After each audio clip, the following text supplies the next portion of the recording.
स्वागत है दोस्तों। आज के मुख्य समाचार में आज देश और दुनिया से कई अहम और बड़ी खबर आ रही है। बात करेंगे हर खबर पर विस्तार से। नेतन्याहू सरकार के खिलाफ इजरायलियों का प्रदर्शन, गाजा में बंधकों की वापसी और युद्ध विराम की मांग। एक और बड़ी अपडेट, महाराष्ट्र में फिर होगा खेला। शरद पवार के पोते का दावा, अजित गुट के 19 विधायक जल्द बदलेंगे पाला। इसी के साथ अगली बड़ी खबर हम आपको बताएंगे। बीजेपी सांसद से मिलने पहुंची ममता बनर्जी। पश्चिम बंगाल की सियासत में एक और भूचाल, एक और बड़ी अपडेट। महायुति में सियासी संकट, सीएम शिंदे ने उप मुख्यमंत्रियों के साथ की बैठक। बीजेपी नेता दिल्ली रवाना। तो चलिए देख लेते हैं आज की पहली बड़ी खबर। नेतन्याहू सरकार के खिलाफ इजरायलियों का प्रदर्शन, गाजा में बंधकों की वापसी और युद्ध विराम की मांग। दरअसल दोस्तों, हजारों इजरायलियों ने सोमवार को प्रधानमंत्री बेंजामिन नेतन्याहू की सरकार के खिलाफ विरोध प्रदर्शन किया।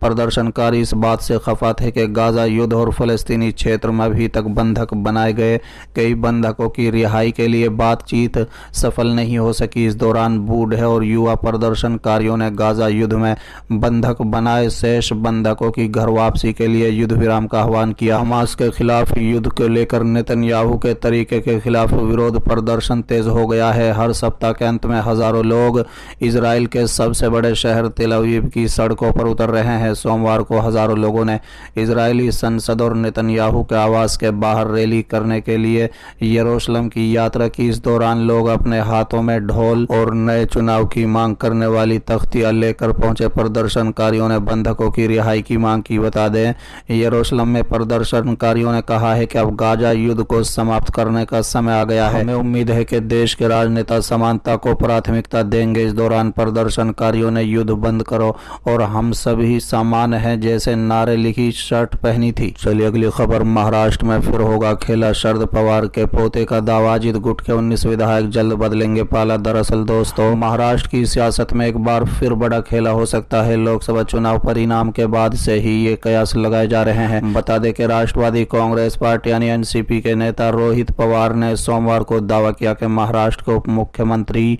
अजित पवार के नेतृत्व वाली सत्तारूढ़ एनसीपी के 18 से 19 विधायक आगामी मानसून सत्र के बाद उनके पाले में आ जाएंगे। रोहित पवार ने कहा है कि अजित के गुट एनसीपी के कई विधायक हैं जिन्होंने जुलाई 2023 में पार्टी में हुए विभाजन के बाद कभी भी पार्टी के संस्थापक शरद पवार और अन्य बड़े नेताओं के खिलाफ बुरा नहीं कहा है। साथ ही एनसीपी अध्यक्ष शरद पवार के पोते ने कहा है कि अजित पवार गुट के विधायकों को विधानसभा सत्र में भाग लेना है, अपने निर्वाचन क्षेत्र के लिए विकास निधि का पैसा लेना है, इसलिए वो सत्र समाप्त होने तक पाला बदलने के लिए इंतजार करेंगे।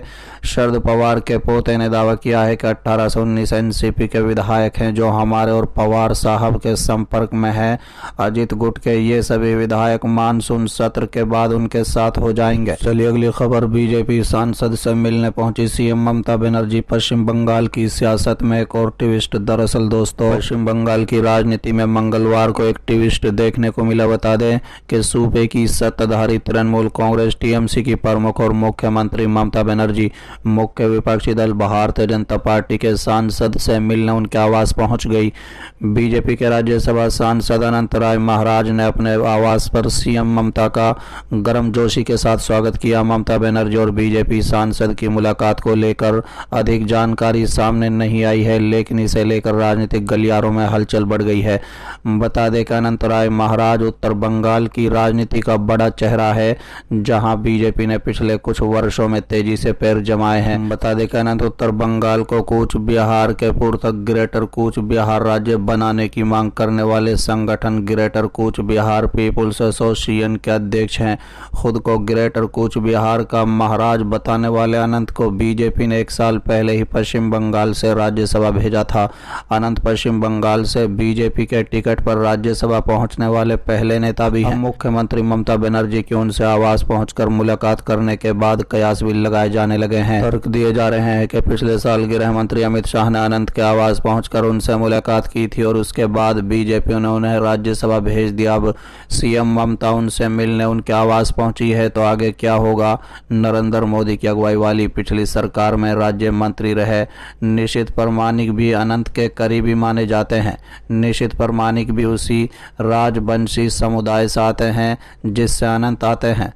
बता दें कि पश्चिम बंगाल में अनुसूचित जाति की कुल आबादी में करीब 18% से अधिक राजवंशी समुदाय की भागीदारी है। अगली खबर, महायुति में सियासी संकट, सीएम शिंदे ने उप मुख्यमंत्रियों के साथ की बैठक, बीजेपी के नेता दिल्ली रवाना। दरअसल दोस्तों, महाराष्ट्र भाजपा के कई नेता एक समीक्षा बैठक में शामिल होने के लिए दिल्ली रवाना हो गए हैं। वहीं उसके बाद मुख्यमंत्री एकनाथ शिंदे ने राज्य के दोनों उप मुख्यमंत्री देवेंद्र फडणवीस और अजित पवार के साथ बैठक भी की है। बता दें कि हालांकि इस बैठक में किन मुद्दों पर चर्चा हुई ये स्पष्ट नहीं हो सका है। सूत्रों के मुताबिक ये बैठक लोकसभा चुनाव में महायुति गठबंधन पार्टियों के खराब बैठक को लेकर केंद्रित थी। भाजपा सूत्रों के अनुसार मुख्यमंत्री एकनाथ शिंदे ने उप मुख्यमंत्री देवेंद्र फडणवीस और उप मुख्यमंत्री अजित पवार के साथ अपने आधिकारिक आवास वर्षा में बैठक की है। वहीं उप मुख्यमंत्री अजित पवार की बैठक से जाने के बाद मुख्यमंत्री एकनाथ शिंदे और उप मुख्यमंत्री देवेंद्र फडणवीस कुछ देर तक के लिए जारी रही।